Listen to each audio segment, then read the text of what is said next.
20 май дүния жүзлік пар харилері күні. Har жылы бұл сәне кең жәмиетшілік ітібарына сәне мүнәсібеті менен кәсіплесіміз пал харешілігін рауажландыру бағдарындағы жұмыслар менен жақыннан таныспақта тікелей байланысуға харекет етеміз.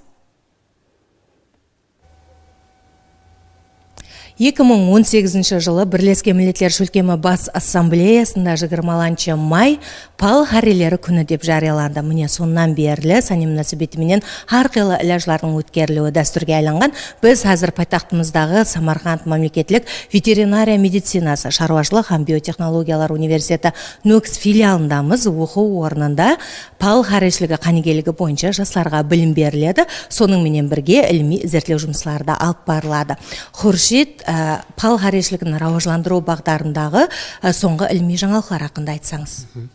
Biz hozirgi vaqtda shu filialimiz zo'njineri kafedrasida asalarichilik darslari o'tilib kelinmoqda. Mana hozirgi turgan joyimiz bu ma'ruza xonasi. Bu yerda talabalar nazariy bilimlarini oladi. Amaliy va laboratoriya mashg'ulotlari shu universitetimiz filialida hovlida 5-6 asalar qutisi mavjud. U yerda iqtidorli talabalar va ilmiy izlanuvchilar tomonidan asalari oilasi boqiladi, parvarish qilinadi. Undan tashqari Xo'jayli va Nukus rayonidagi asalarichilik fermer xo'jaliklarida bitiruv oldi malakaviy ishlari, o'quv amaliyotlari va boshqa jarayonlar o'sha katta xo'jaliklarda amalga oshiriladi. Осы пал харешілігін рауажландыру бағдарында сырт елі ілімпазлар қанегелерменен біргелікте жұмыслар жолға қойылған ба? Rahmat.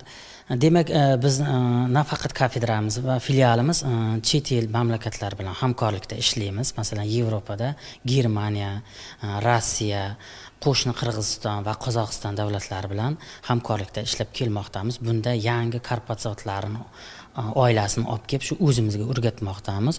Undan tashqari Samarqand davlat veterinariya meditsina universitetida dotsent asalari bo'yicha olim Mahmadyorov Otabek Ahad Quluch tomonidan kam xarajat qilib ko'p mahsulot olish bo'yicha o'zini ilmiy ishlarini olib borgan. Ana o'sha jarayonni hozir biz shu Qoraqalpog'iston Respublikasiga joriy qilmoqdamiz. Undan tashqari o'quv adabiyotlarini olib shu Qoraqalpoq tiliga tarjima qilib shu talabalarga, magistrlarga beramiz va xo'jalikdan kelgan tadbirkorlarga, qiziquvchi fermer xo'jaliklarga ham tarqatma sifatida tarqatamiz.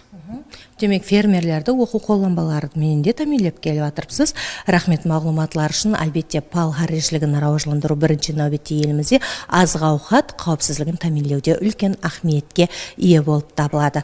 Һәм міне осы бағдардағы оқу орындарында қанегелердің жетілдірілуі болса, бізді әлбетте қуандырады. Біздегі мағлұматлар осылар. Рахмет студия.